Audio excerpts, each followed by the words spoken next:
Ես միանշանակ համաձայն եմ այն մտքին, որ ինչպես ասում է, եթե քաղաքականությունով չես զբաղվում, քաղաքականությունն է քեզնով զբաղվում։ Բայց դա ավելի շատ գործում է ընդհանուրի պարագայում, երբ որ ընդհանուրն է այդպես անում, թե չէ առանձին մեկ հոգու, 1, 2, 3 հոգու գործ չի, բայց ամեն դեպքում այդ 1, 2, 3 հոգին էլ դառնում է, որ եթե դրանց մենակ հետաքրի օրվա մտահոգություններն ու մարտահրավերները, բարձվում է, որ այդ ամբողջ բեռ ու բարդությունը այդ քանի հոգու վրա է։ Ասում ես չխառնվես, Այս տեսեք հայրենակիցներ շատ տարբերակներ ու ձևեր, մեթոդներ կան, բազմաթիվ եղանակներ ապացուցելը, որ Հայաստանի վրա տիրապետում է ստության հոգին,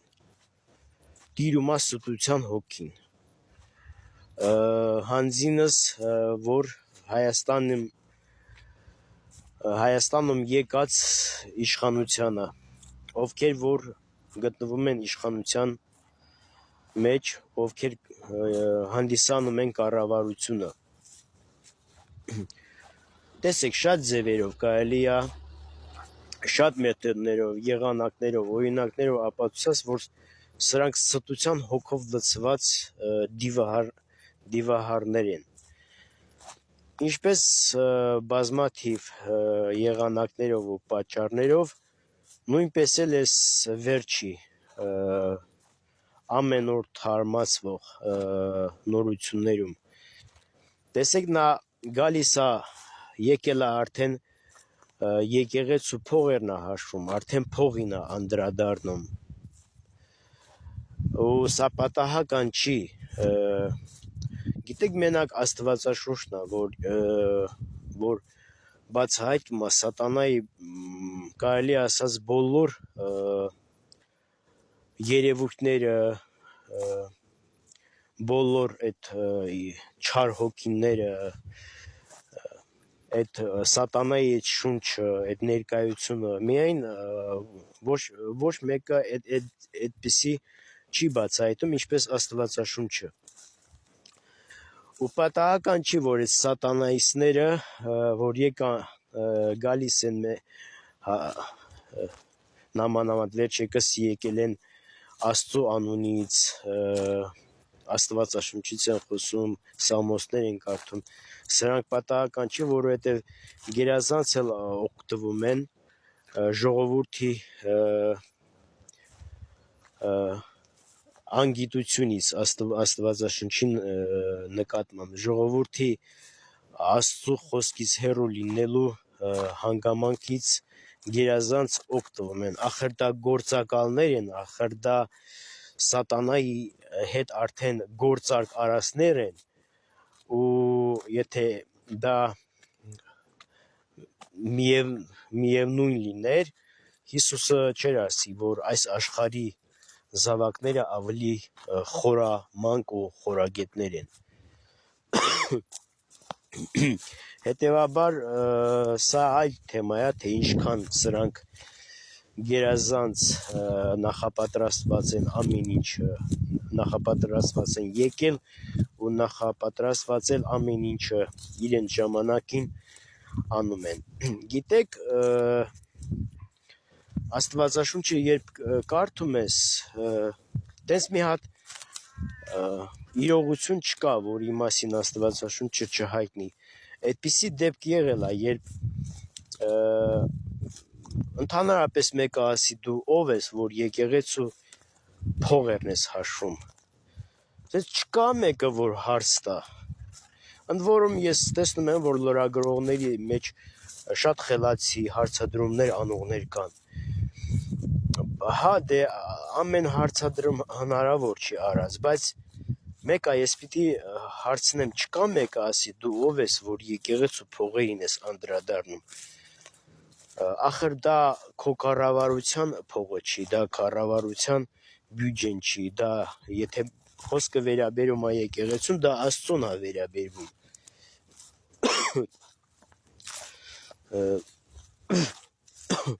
Լավ,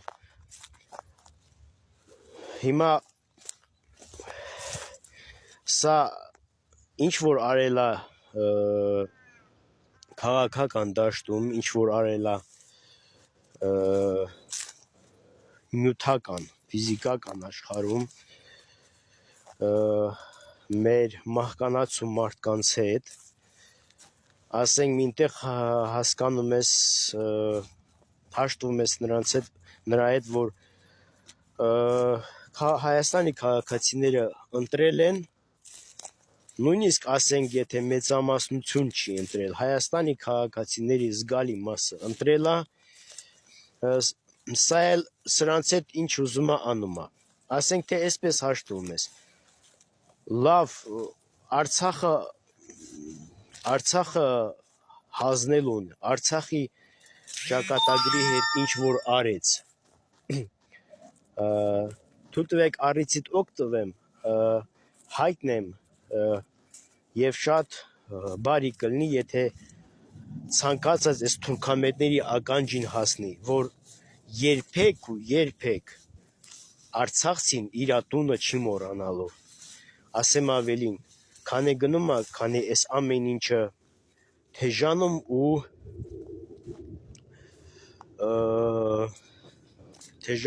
ու տաքանում է, ավելի շատ այդ ինչ որ վերաբերում է հոգու կարոտի պայքարին, հանուն արդարության, այս ամեն ինչը շատ եռում է, թող ակաժներին լավ հասկանան, թե մտքներով չանցնեն, որ կարող է իրանց հաջողվի Արցախը մարսել, երբեք, սա առանձին համարում եմ Արցախցու ամեն մի առաջինը Արցախցու ամեն մի հարցն ու խնդիրն է, առաջինը գոնե Արցախցունն է, իսկ ես խոսում եմ ընդհանուր հայությանը վերաբերվող մտահոգությանը, ինչու՞ չէ նաև ամբողջ աշխարհին է վերաբերում, այս ինչ որ տեղի ունենում Հայաստանում, հա, եթե այս ամենը իրանք փորձել են մահկանացու մարդկանց վերաբերյալ, ասենք դա մահկանացու մարդկանց վերաբերյալ է, բայց եթե իրանք սա եկել են արդեն եկեղեցուն են, եկեղեցու հանդեպ են անում, եկեղեցուն վնասելու, եկեղեցու դեմ են անում, սիրելի ժողովուրդ, սա Աստծո դեմ է, սա մարդու դեմ չի, ու Աստվածաշունչն էլ այդպես ասում է,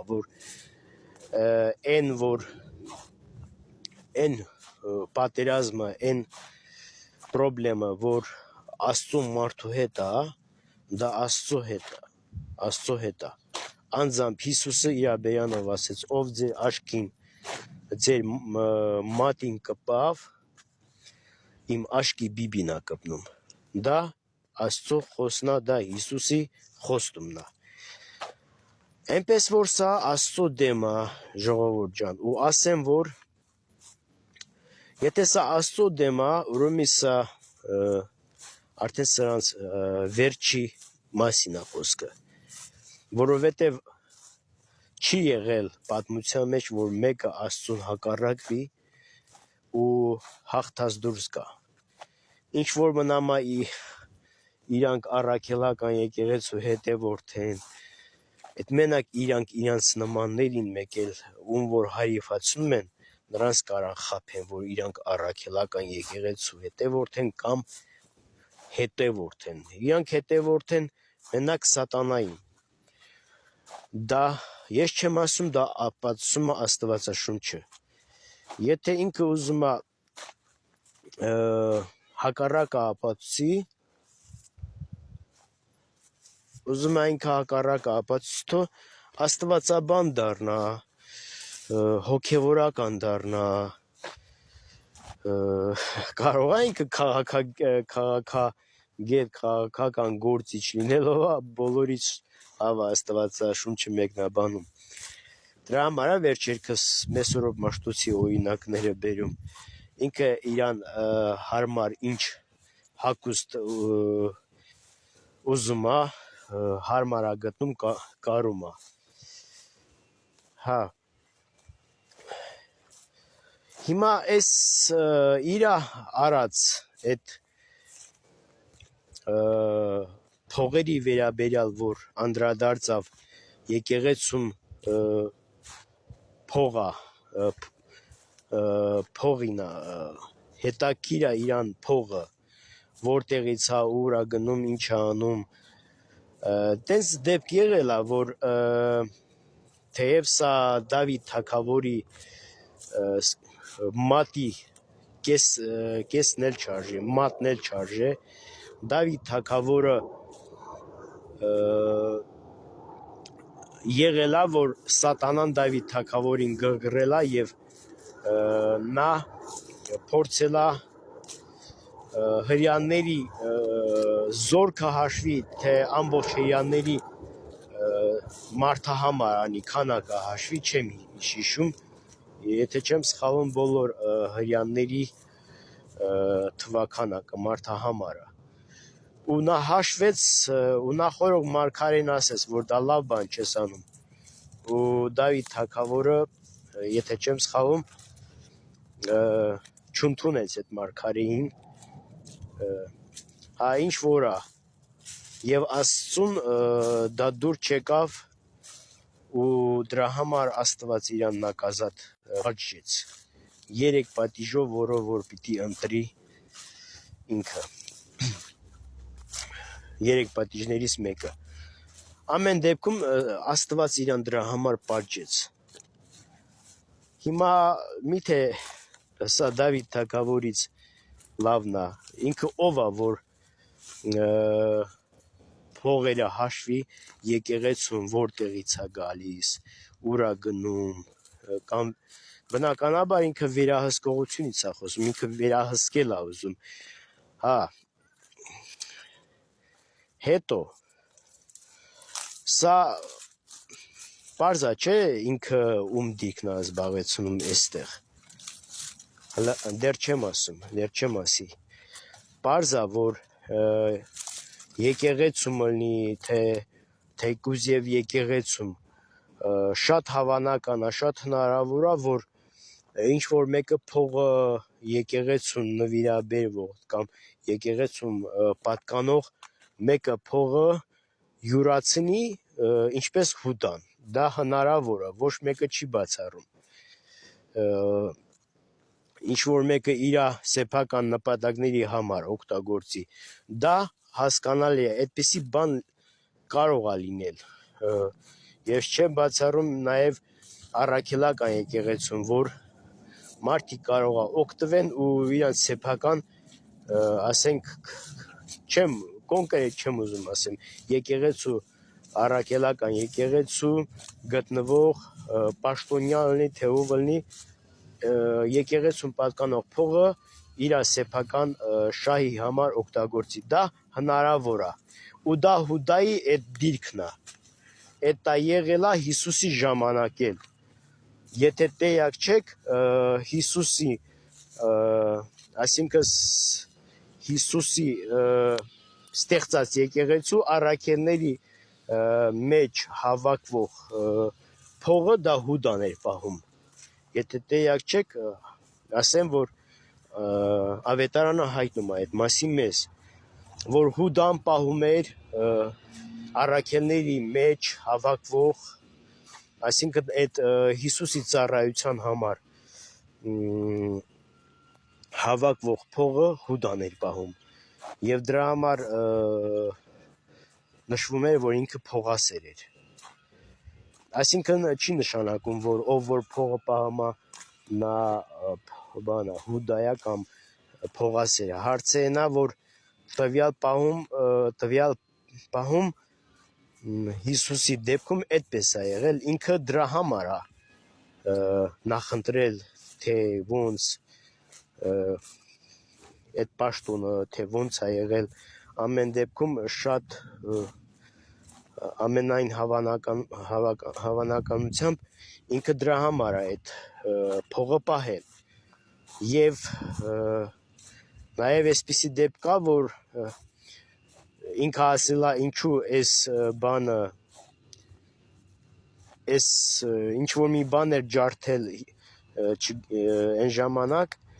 Հուդան ասել է ինչու սա չծախենք բանը աղքատներին բաժանենք հա եթե չեմ սխալվում որ քույրերից մեկը Մարիամն է թե Մարթանա յուղով եկավ օծեց թե մի հատ պորնիկ կար բերավ յուղով օծեց եւ Հուդան ասեց ինչու այդ յուղը չծախեինք աղքատներին բաժանենք ու ավետարանը Աստծո խոսքը նշում է որ նա այդպես ասեց որովհետեւ ինքը փողը ինքն էր պահում եւ ինքը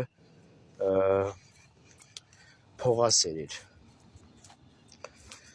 իր սիրտը այդ փողի վրա է հիմա ես այսքան ասեցի որ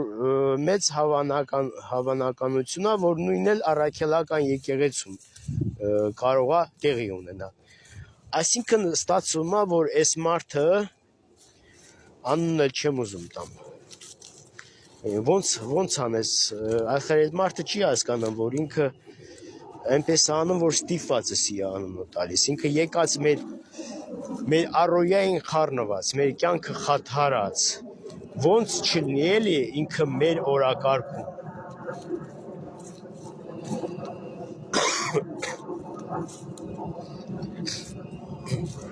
գիտեք սա թե իրանց թվում է թե իրանք եկան իրանց հաջողվեց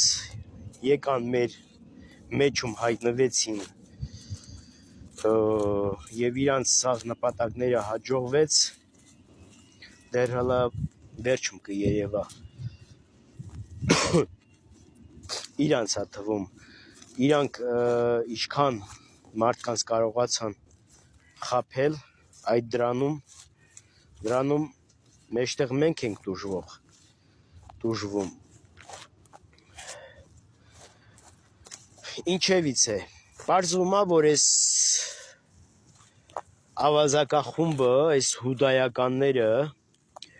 այդ պաշտոն ինել են այսինքն այդ պաշտոնը իրանք գրավում են այդ եկեղեցու հուդայի գործունեության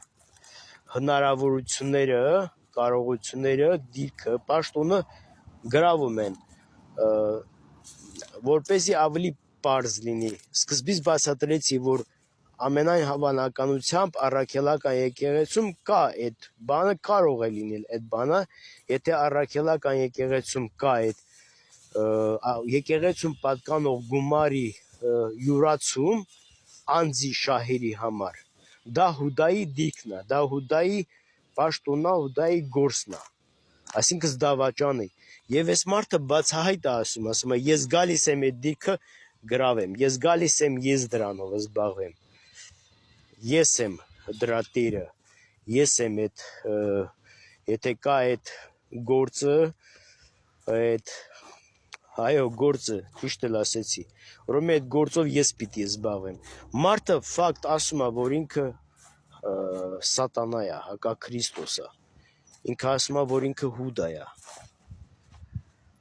ինքը ասում է որ ինքը դավաճան է թշնամի է սատանա է փաստ ասում է այնպես չի որ եթե ինքը չասի ես մեկնաբան եմ կամ մի ինչ որ աստվածաբան մեկնաբանի մի ճշմարտախոս մեկնաբանի մի ազնվական մեկնաբանի եսիմ ով մեկնաբանի իմաստուն մեկնաբանի գիտնական գիտուն մեկնաբանի ուրիշ բան բայց առանց մեկնաբանելու այդ մարդը ասում է որ ինքը սատանա է հիմա ինչ է կատարվում որ մարդիկ չեն հասկանում սա ինչ է նշանակում նշանակում է որ նրանք որ չեն հասկանում եւ չեն ուզում հասկանալ նրանք էլ սատանայի ներգործության տակ են մարդը պարզ ասում է որ ես ուզում եմ առաքելական եկեղեցու որը որ դա եկեղեցուն է պատկանում այդ փողը Տիրանա։ Ես որոշեմ, ես հաշվարկները անեմ, ես տնօրին եմ, տիրապետ եմ։ Այս սրա մասով հիմա ես չեմ հասկանում, յանի այս հիմարին տենց հաջողվել է հայոց ազգի մեծամասնությանը հիմարացնի, չեմ հասկանում։ Խի այսքան ես չեմ կարող հասկանալ, որ ինձ նման մարդիկ բնականաբար հասկանում ես, որ ով որ սրան հավատում է, ինքը դավաճան է առնվազն տգետ է, առնվազն հիմար է, խաբեբայ է, շարլատան է, մաշենիկ է ռուսերեն ասած շողոքորթ ոնտան հայերեն բառը տեղը չեմ բերում։ Ոնց կարա այս ձևի հիմարացնի, ես զարմանում եմ 21-րդ դարում հայերին, լավ հայերին մարդկության էլ ասում է ախր ամեն օր նենց ինադու կա, կարծես թե ինադու, ինքը գիտեք հոգեբանորեն ինքը այս չեմ հասկանում որ չեմ մտածում որ իրան այդքան խելք ունի, հոգեբանորեն ինքը նենց գիտակցաբար այն ձևի բաների կետերի վրա է ազդում, խփում, կպնում, որ դու կամ պիտի արձագանքես, կամ էլ չարձագանքելու դեպքում պիտի հաստատես, որ դու հիմար ես։ Այսինքն, եթե դու հավատում ես, լռում ես, դրանով դու հիմար ես։ Ասում է, ինչ է Ղարաբաղի հարցը լուծված, բա որ լուծված չի, ինչ է, այսինքն պատերազմ ենք ուզում։ Մեկը չկա, չեմ հասկանում։ Ես գիտեմ, որ լրագրողների մեջ անշուշտ կան հայրենասերներ եւ հասկացող մարդիկ, որ ու շատ հնարավոր է ոչ մի պահ բաց չթողնեն ու այդ հարցը պահ բաց չթողնեն ու տան թեև կոնկրետ այս հարցը չէ, բայց նման մի հարց, թե այ չգիտեմ ինչ ասեմ, դու թուրք էլ չես, չկայացած դու չապրած, ստոր, ասենք ես վստահ եմ, որ եթե մեր լեզվի հիմնադիրը Աստված է եղել կամ Աստծո հոգով ապրող մարդ է եղել, զուտ այդ քո տեսակը մեկնաբանող բառը չի ստեղծել մեր լեզվի մեջ, քո այդ ստոր տեսակը, որպեսզի չլինի մեր մեջ քո նման ստոր տեսակ, որպես մարգարեություն, որ չլինի քո նման ստոր սատանա մեր մեջը, ամեն դեպքում դու եկար հայտնվեցիր մեր շարքերում, իբր թե մեր շարքերում, բայց դու գող ու ավազակ ես, քեզ ոչ մեկը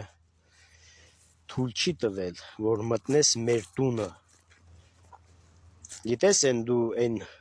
տուն մտնողներից ես, որ Հիսուսը ասեց հովիվը դռնով անի մտում, իսկ գողը պատուհանով, այ դու այդ պատուհանով մտածնես, մեկը չկա, ասի այ անսուրբ, հարմար բառ չգտա ասեմ, անսուրբ, պիղծ, որ դու պատերազմ չես ուզում, նորից պատերազմ չես ուզում, բա դու ինչ ես ուզում, չէ որ դու հիմա դու արդեն հող ես պատրաստում պատերազմի համար, թե չէ դու մտածել ես Ղարաբաղի հարցը ոնց պիտի լուծվի, որպես գործակալ, լրտես գաս իբր թե Հայաստանի լեգիտիմ կառավարիչ որպես գործակալ սաղ տվյալները տալով մեր 5000 զինվորներին սպանելով մեր բանակը ոչնչացնելով զինտեխնիկա բան վերջում մեզ զինաթափ անես ու ասես Ղարաբաղը Ադրբեջանա եւ վերջ Ղարաբաղի ղեկավարներին էլ ասես զենքերը թափեցին տվեցին թրքերին իրանք էլ չեկան Հայաստան հանձնվեցին բա դու եթե պատերազմ չես ուզում ո՞նց ես դու եթե դու պատերազմ չես ուզում եթե դու պատերազմ չես նախապատրաստում հող չես պատրաստում պատերազմի համար դու ո՞նց ես միջազգային հարթակներում գնում ստորագրում որ այդ միջազգային այն հարթակները որոնք ձևավորված են Ղարաբաղի հարցի լուծման համար դու գնաս լուծար ես այդ կազմակերպությունները այ հիմար ես քիքս հիմար ասեմ եթե դու մարդկանց չդնես հիմարի տեղ դու ինչ չես Իսկ նման մարդկանց երբեք չես կարող հիմարի տեղ դնես մենակ քեզ նմանների կարաս հիմարի տեղ դնես դրա համար էլ քեզ ասում եմ հիմար որովհետև քեզ նմանների հիմար են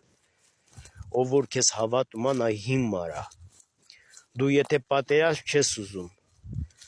այսինքն դու գաս իմ տունը ծախես ու ասես ու այդ տնատիրոջը սարքես թափառական ու ասես ես դուք պատերազմ եք ուզում դու հալա մին պատասխան տուր Արցախի այս կարգավիճակի համար հետո դու պատերազմից խոսա եթե դու պատերազմ չես ուզում դու ո՞նց ես միջազգային հարթակներում բոլոր այն հնարավորության էջերը փակել որտեղ պիտի Արցախի հարցը լուծվի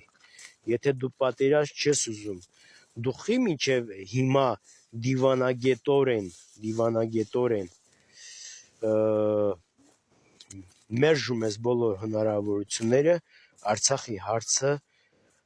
առաջ տանելու այսինքն Փաստորենը որն է, այդպես էլ կա, դու դրանով ասում ես, որ դու եւ Ալիևը նույն մասն եք, նույն կոալիցիայից եք, նույն խմբից եք, նույն տեսակից եք, նույն ցեղից եք,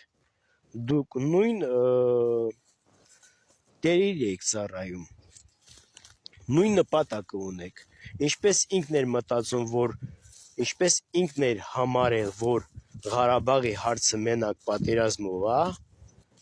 որ կլուծվի, դառնում է, որ դու էլ ես այդպես մտածում, դու էլ ես այդպես համարել, որ Ղարաբաղի հարցը պատերազմով պիտի լուծվի։ Դու քո բերանով դա ես ասում, այ հիմար, դու ես ասում, իսկ ով որ մտածում է, որ պատերազմով չի պիտի լուծվի, համապատասխան քայլեր է անում, այսինքն միջազգային հարթակներում քաղաքականության հնարավորություններում է փորձում այդ հարցը լուծել։ Եթե դու փորձում ես, մտածում ես, որ կարանալու ես երկրորդ պատերազմը ստեղծես, չարաչար սխալվում ես։ Ես վստահ եմ գոնե արցախցիները այլևս հիմար չեն։ Ու նաև վստահ եմ, որ Հայաստանի քաղաքացիների, Հայաստանի բնակչության զգալի մասը, որպեսզի չսխալվեմ, զգալի մասը հիմար չեն։ Իսկ եթե հանկարծ Ղարաբաղի հարցով դու փորձես պատերազմ ստեղծել, գոնե կարելի է հաշտվել դրա հետ այն դեպքում, երբ որ քո դատավճիռը արդեն կայացված լինի։ Հաշտվենք այն մտքի հետ, որ այն չարիքը, որ ով մեր գլխին բերել է, լավ են առաջի պատերազմը եղավ, զատո այդ առաջի պատերազմը անտեսողները ու ուրացողները ու դավաճանողները, առաջի պատերազմի հաղթածներին, դավաճանողները ու առաջ չարացը գծողները զատո